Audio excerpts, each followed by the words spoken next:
around the Department of Defense. This is your daily news brief. Defense Secretary Mattis says the funding process for DoD is in a healthy place. I'm Mark Weeks.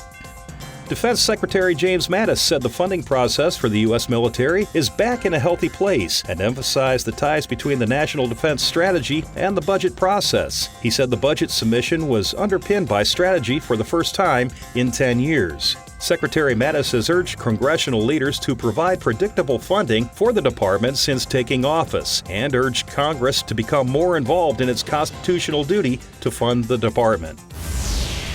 A top defense official hailed the U.S. relationship with the country of Georgia, saying it's an incredibly important strategic partnership with a nation that shares values and interest with the United States. Speaking at the United States Institute of Peace, the Assistant Secretary of Defense for International Security Affairs, Robert Karam, said the U.S.-Georgia defense relationship is important and blossoming.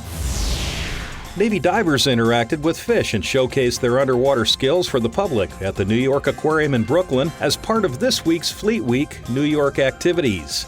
The divers spent the day in the aquarium's conservation hall, welcoming hundreds of visitors from various schools and youth groups around the city. For more on these stories, visit defense.gov.